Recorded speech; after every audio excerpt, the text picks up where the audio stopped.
علی اشرف المرسلین نبینا محمد وعلی آلہ وصحبہ اجمعین ومن تبعہم بإحسان الی یوم الدین، اما بعد۔ آج کے درس میں ہم قیامت کی علامات کبریٰ میں سے ایک اہم علامت اور نشانی کے بارے میں گفتگو کریں گے، اور وہ ہے طلوع الشمس من مغربہا، سورج کا مغرب سے طلوع ہونا۔ یہ قیامت کی آخری نشانیوں میں سے ایک نشانی ہے، جس کے بارے میں حافظ ابن حجر رحمۃ اللہ علیہ فرماتے ہیں کہ عمومی طور پر تو بعض روایات میں، جس طرح حضرت عبداللہ ابن عمر ابن عاص رضی اللہ تعالیٰ عنہ سے روایت ہے کہ حفظت من رسول اللہ صلی اللہ علیہ وسلم حدیثا لم انسہ بعد، میں نے نبی پاک صلی اللہ علیہ وسلم سے حدیث سنی ہے اور میں اس کو بھولا نہیں۔ میں نے آپ کو یہ فرماتے ہوئے سنا، ان اول الآیات خروجا طلوع الشمس من مغربہا، کہ قیامت کی بڑی بڑی نشانیوں میں سے سب سے پہلی نشانی جو ظہور پذیر ہوگی وہ سورج کا مغرب سے طلوع ہونا، جبکہ بعض دیگر روایات سے یہ معلوم ہوتا ہے کہ یہ قیامت کی آخری نشانیوں میں سے ایک نشانی ہوگی۔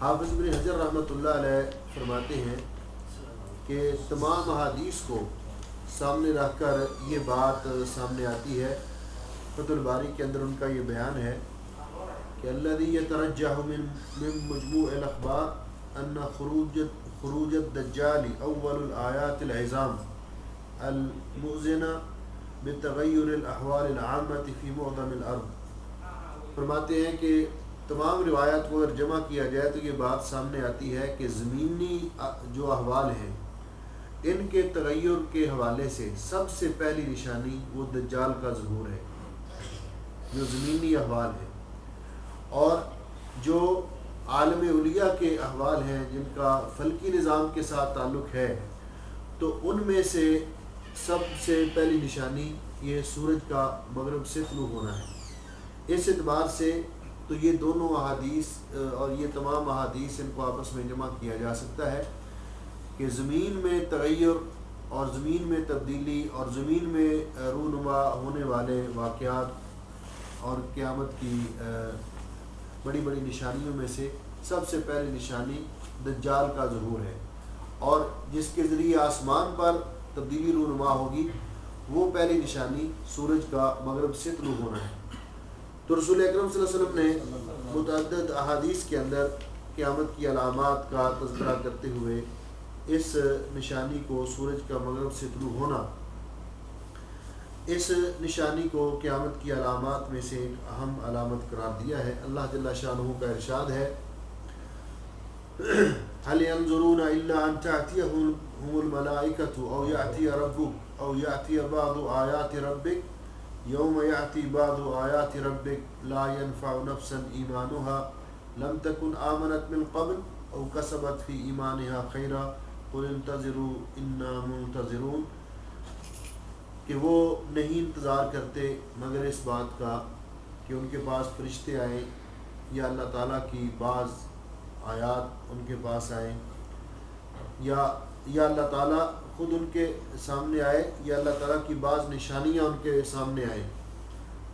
اور جس دن اللہ تعالیٰ کی نشانیوں میں سے بعض نشانیاں ظہور پذیر ہو جائیں گی، لا ينفع نفسا ایمانها، اس وقت کسی کا ایمان لانا اس کو فائدہ مند نہیں دے گا، لم تکن آمنت من قبل، جو اس سے پہلے ایمان نہیں لایا ہوگا، او کسبت فی ایمانها خیرا، اور کسی کی نیکی اس کو فائدہ مند نہیں دے گی اللہ کہ اس نے اس سے پہلے ایمان کی حالت میں کوئی نیکی کی ہو۔ فرما دیجئے تم انتظار کرو اور ہم بھی انتظار کرنے والے ہیں۔ قال ابن جریر الطبری رحمہ اللہ،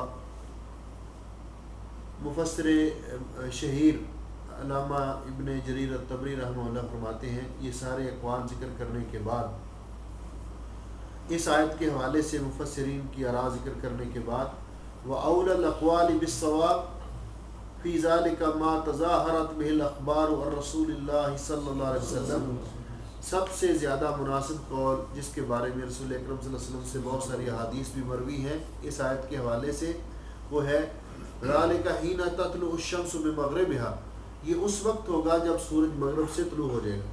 یعنی یہ صورتحال کب پیدا ہوگی کہ جب کسی کا ایمان قبول نہیں ہوگا، کوئی توبہ کرے گا تو اس کی توبہ قبول نہیں ہوگی، اور کوئی نیکی کرے گا تو اس کی کوئی نیکی قبول نہیں کی جائے گی۔ یہ کب ہوگا؟ یہ اس وقت ہوگا جب سورج مغرب سے طلوع ہو جائے گا۔ تو رسول اکرم صلی اللہ علیہ وسلم نے کئی احادیث کے اندر سورج کے مغرب سے طلوع ہونے کو قیامت کی علامات کبریٰ میں سے ایک اہم علامت قرار دیا ہے۔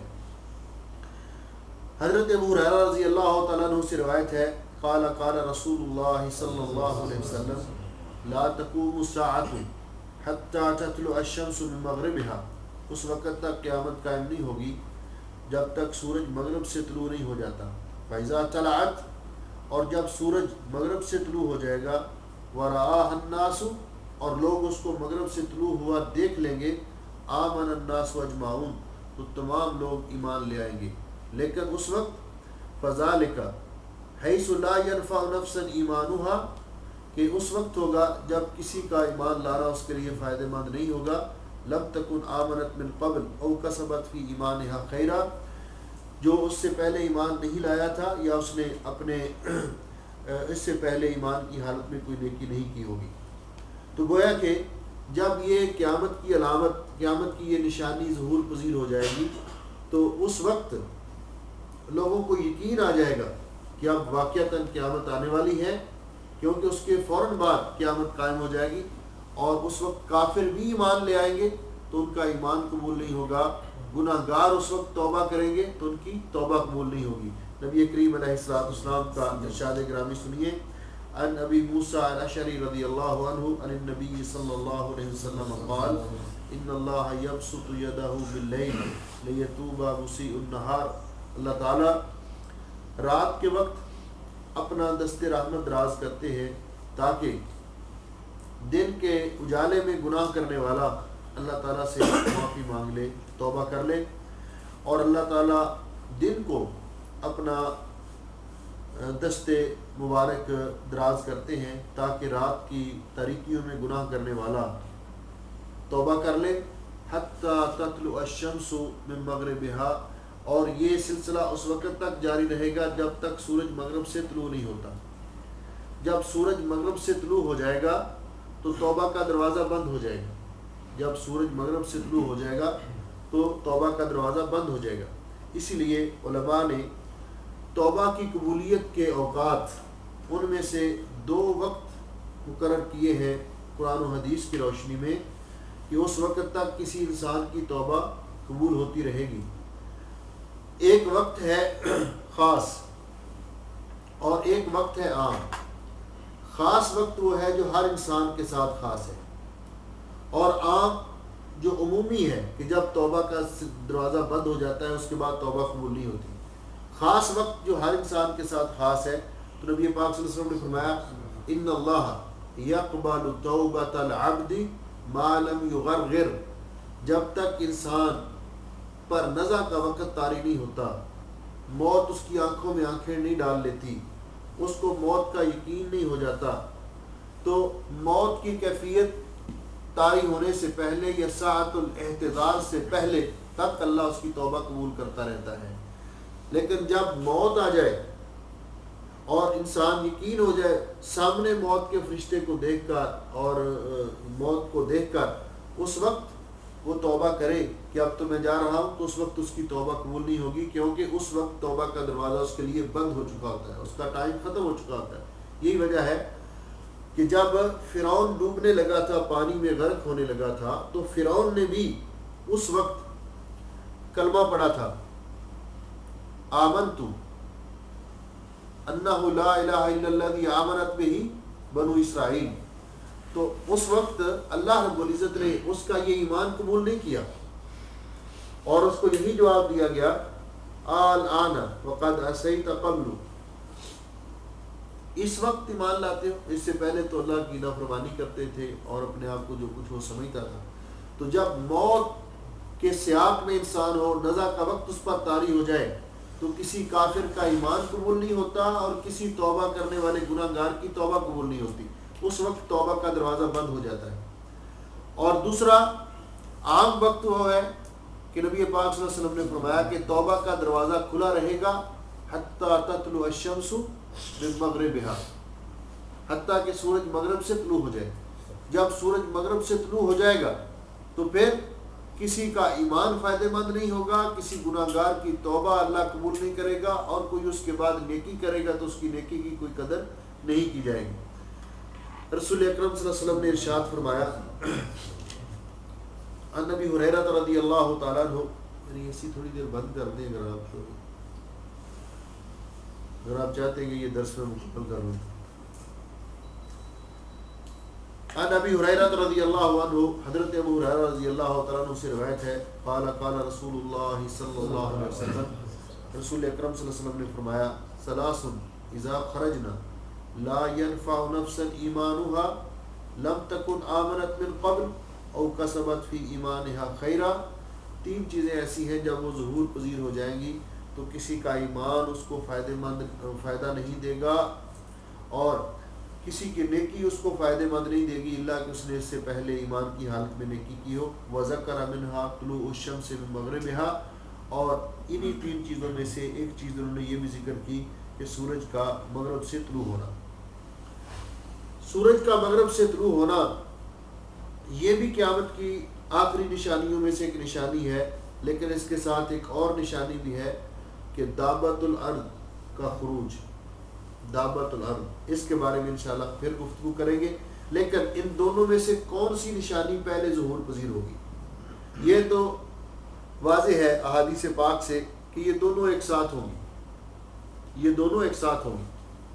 لیکن رسول اکرم صلی اللہ علیہ وسلم کا یہ ارشاد حضرت عبداللہ ابن عمرو ابن عاص رضی اللہ تعالیٰ عنہما سے روایت ہے، حدیث میں نے اس کا ایک حصہ پہلے ذکر کیا ہے، مکمل حدیث اس طرح ہے، ان اول الآیات خروجا طلوع الشمس من مغربها وخروج الدابة على الناس ضحى وأيتهما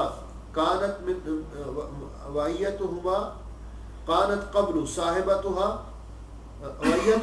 كانت قبل صاحبتها فالأخرى على إثرها قريبا، کہ ان میں سے جو نشانی بھی پہلے ظہور پذیر ہوگی دوسری اس کے فوراً بعد ہو جائے گی۔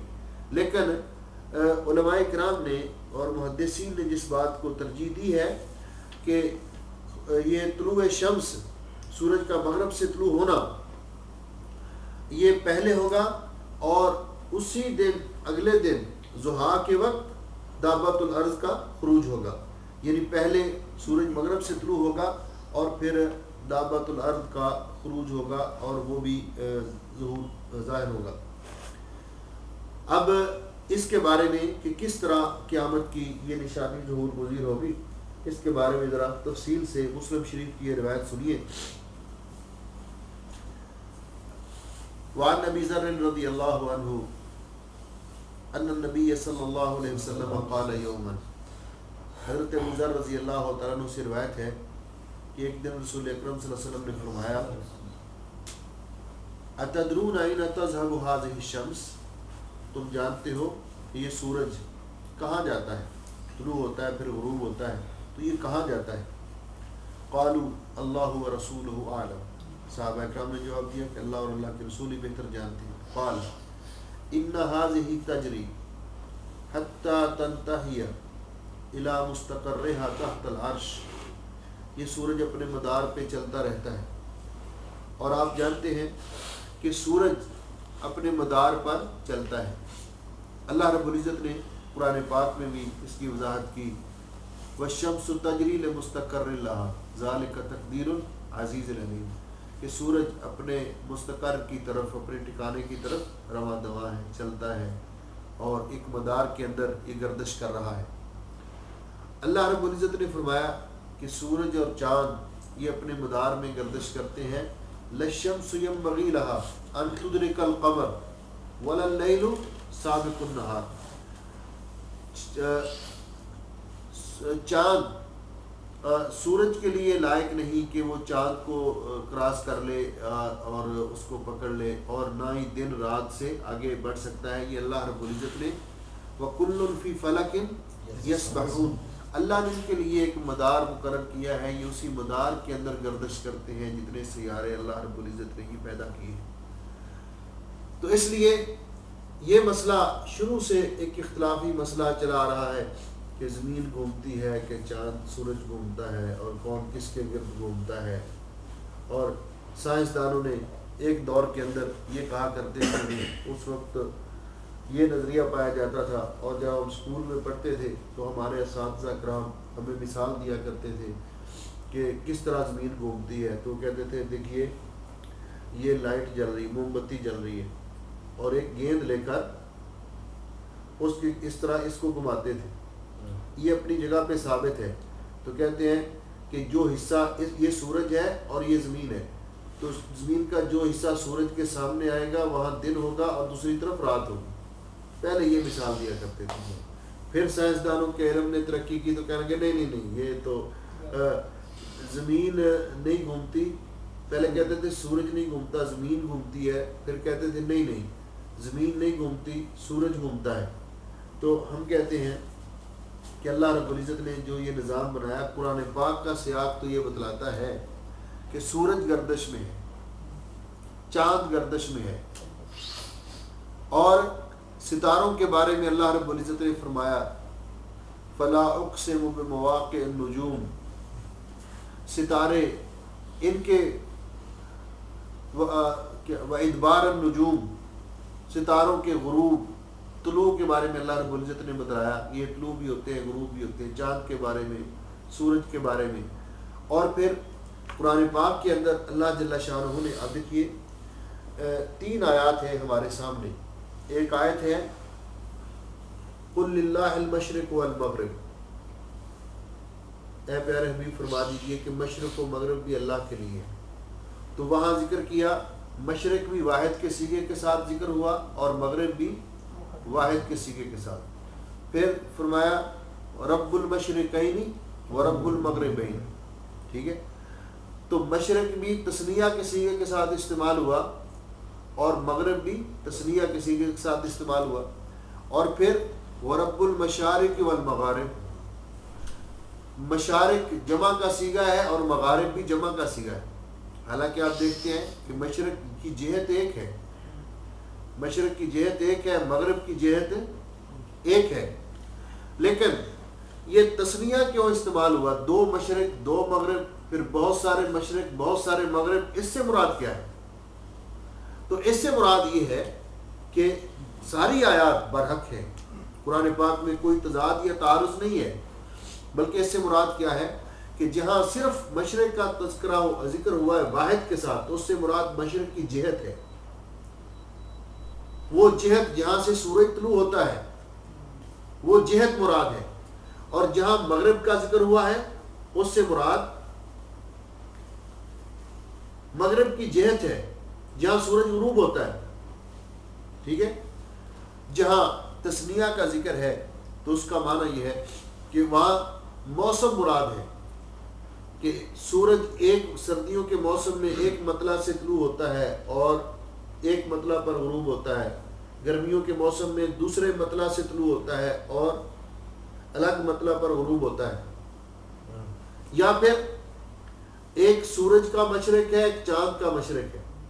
ٹھیک ہے، سورج کا مشرق مشرق کی طرف ہے اور چاند کا مشرق مغرب کی طرف ہے.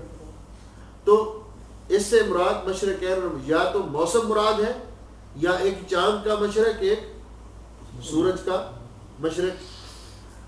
تیسرا مشارق سے مراد کہ ہر موسم کے اندر چاند کے مطالعے ہیں. چاند سردیوں کے موسم میں 3 ماہ تک ایک مطلع پر طلوع ہوتا ہے، پھر دوسرے پر، پھر اگلا موسم بدلا، پھر اگلے مطلع پر، پھر اس کے بعد اسی طرح اس کے غروب. تو یہ مطالعے کے اعتبار سے. تو اس کا معنی یہ ہے کہ چاند بھی متحرک ہے، سورج بھی متحرک ہے، یہ حرکت کرتے ہیں. وَكُلٌّ فِي فَلَكٍ يَسْبَحُونَ کا مطلب بھی یہی ہے. تو نبی پاک صلی اللہ علیہ وسلم نے فرمایا، یہ حدیث مسلم شریف کی اس کی وضاحت کر رہی ہے کہ سورج اپنے مدار پر رواں دواں ہے، حتیٰ کہ اس کا مستقر جو اللہ تعالیٰ نے رکھا ہے وہ عرش کے نیچے ہے. اب عرش کے نیچے کہاں ہے؟ عرش کے نیچے کہاں ہے؟ تو عرش کے نیچے سے مراد کیا کہ عرش اتنا وسیع ہے، عرش اتنا وسیع ہے کہ یہ جہاں جا کر بھی اس کا اللہ تعالیٰ نے مستقر رکھا ہے وہ عرش کے نیچے ہی ہے، وہ عرش کے نیچے ہی ہے. زمین کے نیچے کیوں نہیں کہا؟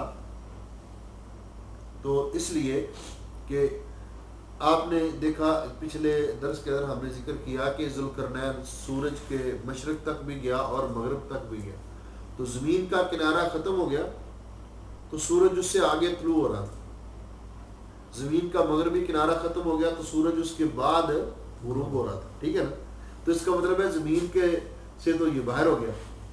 اس لیے کہا کہ اللہ تعالیٰ کے عرش کے نیچے کیا کرتا ہے؟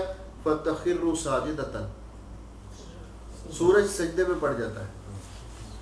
فَلَا تَزَالُ كَذَلِكَ، اسی طرح سورج رہتا ہے حتیٰ یقال لها، حتیٰ کہ اللہ تعالیٰ کی طرف سے اس کو حکم دیا جاتا ہے ارتفعی، اٹھ، اوپر اٹھیے.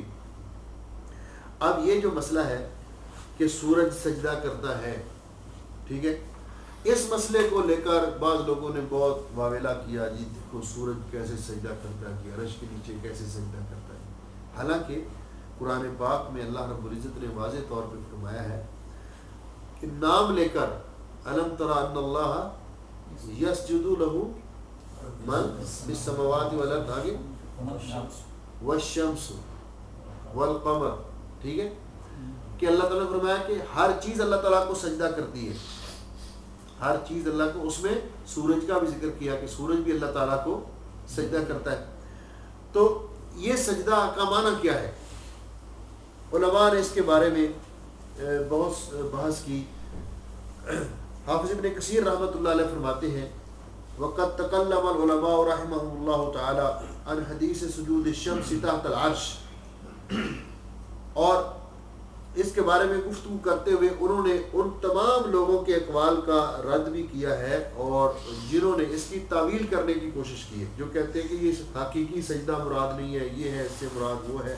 تو فرماتے ہیں علماء حق نے اس کی وضاحت کی ہے کہ ان سجودها تحت العرش سجود حقیقی، کہ سورج کا عرش کے نیچے سجدہ کرنا یہ حقیقی سجدہ ہے جس طرح اللہ نے اس کو سکھایا ہے.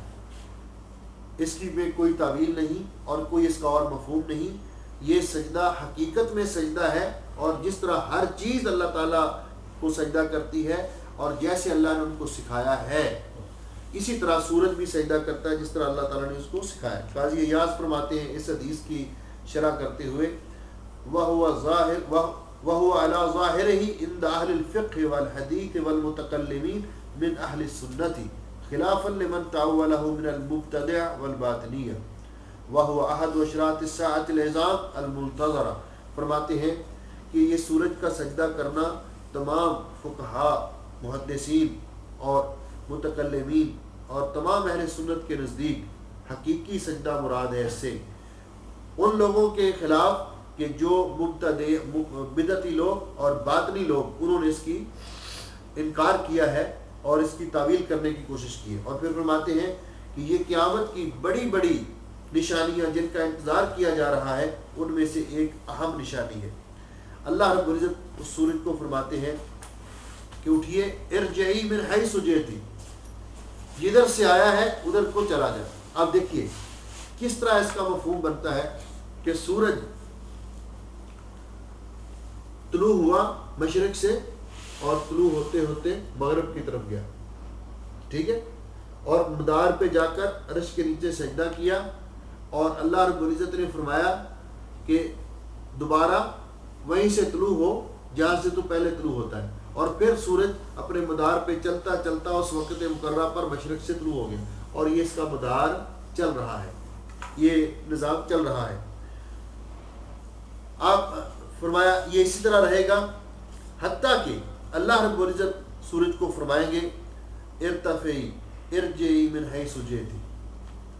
ایک دن آئے گا کہ اللہ تعالیٰ سورج کو کہیں گے کہ اٹھیے سجدے سے اور جدھر کو آیا ہے وہیں سے ادھر ہی واپس چلا جائے. تو اب آگے جانے کی بجائے مشرق کی طرف سورج اپنے سفر شروع کر دے گا مغرب کی طرف. یہ مغرب کی طرف جو سفر شروع کرے گا اس میں کتنی دیر لگے گی؟ حدیث پاک کے اندر اس کی وضاحت موجود ہے. ایک حدیث کے اندر ہے قدر لیلتین، قدر لیلتین، 2 راتوں کی مقدار اس کو دوبارہ واپسی جانے میں اس کو ٹائم لگے گا. اور بعض روایات میں 3 راتیں کا ذکر ہے کہ جتنا 3 راتوں کا وقت ہوتا ہے اتنی دیر اس کو واپس جانے میں لگے گی. بعض روایات میں لیلتین قدر لیلتین اور 3 لیال اس کا ذکر ہے کہ 2 یا 3 راتیں. تو گویا کہ کسی روایت میں شک کے ساتھ راوی نے ذکر کیا 2 یا 3 راتیں، کسی میں 3 راتیں ذکر کیا، کسی میں 2 راتیں ذکر کیا. تو ہم 3 راتوں والی روایت کو لے لیتے ہیں کہ تقریباً اتنی مدت اس کو لگے گی جتنا کہ 3 راتیں ہوتی ہیں. جب اللہ رب العزت اس کو حکم دیں گے کہ واپس چلے جا تو سورج واپس چلے جائے گا. جب واپس چلے جائے گا تو پھر اللہ رب العزت اس کو حکم دیں گے کہ یہ مغرب سے طلوع ہو تو سورج پھر واپس جا کر مغرب سے طلوع ہوگا. اب یہ جو اتنا عرصہ گزرے گا اس عرصے کے اندر کیا ہوگا؟ اس عرصے کے اندر کیا ہوگا؟ ایک حدیث دوسری ہے حضرت عبداللہ ابن ابی اوفا سے مروی ہے اور اس کی سند بھی حسن ہے. محدثین نے تحقیق ان کی ہے کہ اس کی سند بھی حسن ہے اور بہت سارے اس کے شواہد ہیں، جس کا مفہوم یہ ہے کہ جب سورج اپنے مدار پہ چلتا ہوا مشرق سے طلوع نہیں ہوگا، جب تک تو اللہ کو منظور ہوگا، اس کو آرڈر ملے گا، وہ مشرق سے طلوع ہوتا رہے گا. لیکن ایک دن آئے گا جب اللہ تعالیٰ اس کو کہے گا کہ واپس پلٹ جا اور مغرب سے طلوع ہو. اب مغرب سے طلوع ہو تو یہ رات لمبی ہو جائے گی. اور نبی علیہ السلام نے فرما دیا کہ رات جس طرح حدیث میں 2 یا 3 راتوں کے برابر یہ وقت لمبا ہو جائے گا. اس دور میں صحابہ اکرام نے یہ بھی پوچھا تھا رسول اکرم صلی اللہ علیہ وسلم سے کہ اس وقت ہم نمازیں کیسے پڑھیں گے؟ تو آپ نے فرمایا تھا کہ تم نمازوں کا اندازہ لگا لو گے، اندازہ کر کے جو جس وقت پر پہلے پڑھتے تھے اسی وقت پر پڑھتے رہو گے. جب یہ وقت گزرے گا، رات لمبی ہوتی جائے گی، تو وہ لوگ جو تہجد کے لیے اٹھتے تھے وہ اپنے مقررہ وقت پر اٹھیں گے. انہوں نے اپنے الارم وغیرہ لگا رکھے ہوں گے تو اس کے مطابق وہ اٹھیں گے. وہ اٹھ کر دیکھیں گے تو اسی طرح اندھیرا چھایا ہوا ہے. کوئی سمجھے گا کہ شاید میں نے الارم غلط لگایا تھا یا گھڑی کا ٹائم غلط ہے، یہ تو صبح کے آثار کوئی نظر نہیں آ رہے. وہ پھر سو جائے گا، پھر اٹھے گا، پھر دیکھے گا تو پھر اسی طرح حالات ہوں گے. تو پھر وہ وضو کر کے اپنا نفل وغیرہ تہجد پڑھے گا، فجر کی اذان کا منتظر ہوگا. ادھر مؤذن بھی پریشان ہوں گے کہ اذان کا وقت ہو چکا ہے لیکن رات اسی طرح سخت تاریک رات ہے. حتیٰ کہ وہ اپنے وقت پر اذان دیں گے، اذان دے کر نماز پڑھیں گے لیکن رات ابھی تک پھیلی ہوئی ہے. پھر وہ لوگ بھی اٹھ جائیں گے جن کی عادت ہی 7 بجے اٹھنے کی ہے کہ نماز تو نہیں پڑھتے لیکن ڈیوٹی پہ جانا ہوتا ہے، لیکن وہ بھی جب اٹھیں گے تو ان کو بھی اندھیرا ہی نظر آئے گا. جب یہ کیفیت ہوگی تو لوگوں کے اندر گھبراہٹ پھیل جائے گی. لوگ پھر مسجدوں کی طرف دوڑیں گے، لوگ گھبرا جائیں گے اور پھر اللہ کو یاد کریں گے، استغفار کریں گے. حتیٰ کہ دیکھتے ہی دیکھتے بار بار وہ مشرق کی طرف دیکھ رہے ہوں گے لیکن اچانک سورج مغرب سے طلوع ہو جائے گا. جب سورج مغرب سے طلوع ہو جائے گا تو پھر گناہ گار توبہ کریں گے، اللہ تعالیٰ سے رو کر استغفار کریں گے. جو کافر ہوں گے اس وقت وہ ایمان لے آئیں گے، کلمہ پڑھ لیں گے، لیکن اللہ تعالیٰ نہ کسی کی توبہ قبول کرے گا اور نہ کسی کا ایمان قبول کرے گا. تو اس طرح سورج مغرب سے طلوع ہوگا اور یہ نشانی ظہور پذیر ہوگی. رسول اکرم صلی اللہ علیہ وسلم نے فرمایا فَتُصْبِحُ طَالِعَةً مِّن مَغْرِبِهَا، سورج پھر مغرب سے طلوع ہو جائے گا. فقال رسول اللہ صلی اللہ علیہ وسلم اتدرون متی ذاکم، جانتے ہوئے کس وقت ہوگا؟ ذاک حین لا ينفع نفسا ایمانها لم تکن آمنت من قبل او کسبت فی ایمانها خیرا، کہ جس وقت کسی کا ایمان لانا اس کو فائدہ نہیں دے گا جو پہلے سے ایمان نہ لایا ہوگا یا اس نے ایمان کی حالت میں کوئی نیکی نہ کی ہوگی۔ حافظ ابن حجر رحمۃ اللہ علیہ اس پر تبصرہ کرتے ہوئے جس طرح میں نے پہلے ذکر کیا فرماتے ہیں کہ یہ نشانی جو ظہور پذیر ہوں گی آخر میں، وَلَعَلَّ خُرُوجُ الدَّابَّةِ يَقَعُ فِي ذَلِكَ الْيَوْمِ الَّذِي تَطْلُعُ فِيهِ الشَّمْسُ مِنَ الْمَغْرِبِ، کہ دابۃ الارض بھی اسی دن ظہور پذیر ہوگا جس دن میں سورج مغرب سے طلوع ہوگا۔ تو گویا کہ یہ دونوں نشانیاں ایک ساتھ ہی ظہور پذیر ہوں گی، تو اس طرح قیامت کی یہ نشانی ظہور پذیر ہو جائے گی اور قیامت کا وقوع اس کے بہت ہی قریب ہو جائے گا۔ قیامت پھر کس طرح قائم ہوگی انشاءاللہ جب ہم دابۃ الارض کے ظہور کے بارے میں گفتگو کریں گے تو اس وقت قیامت کے قائم ہونے کا بھی ذکر کریں گے کہ کتنی جلد قائم ہو جائے گی اور کس طرح قائم ہوگی قیامت، اور کس طرح اللہ تعالیٰ اس دنیا اس کائنات کے نظام کو سمیٹ دیں گے اور اس کی بساط کو لپیٹ دیں گے، اور آسمان کس طرح ٹوٹ جائے گا، ستارے کس طرح جڑیں گے اور زمین کس طرح بدل جائے گی، اس کا تذکرہ انشاءاللہ ہم آئندہ دروس میں کریں گے۔ جزاکم اللہ خیر، سبحانک اللہم و بحمدک، اشہد ان لا الہ الا انت، استغفرک و اتوب الیک۔ بس، اور یہ جو بھائی فرما رہے ہیں درس وہ بیمہ پالیسی کے بارے میں، انشورنس کے بارے میں، تو انشاءاللہ یہ حج سے واپسی کے بعد ہم پہلے وہ درس رکھیں گے، بعد میں اس کو کمپلیٹ کریں گے انشاءاللہ، تو تفصیل کے ساتھ گفتگو کریں گے۔ مجھے اس دن بھی بہت افسوس رہ گیا، حالانکہ میں ہر طرح سے اس کی تیاری کر کے آیا تھا، لیکن تھوڑا نظام گڑبڑ ہونے کی وجہ سے وقت پھر بہت شارٹ رہ گیا، تو میں نے پھر اس کا خلاصہ ہی ایک قسم کا بیان کیا۔ ہم انشاءاللہ اس کو تفصیل کے ساتھ بیان کریں گے انشاءاللہ۔ آپ انشاءاللہ ایک بار ہمیں پہلے بتا دینا کہ ابھی یہ جو پروگرام ہوگا یہ اسی موضوع پر ہوگا، تاکہ ہم سب ساتھیوں کو اطلاع کر دیں۔ یا آپ نے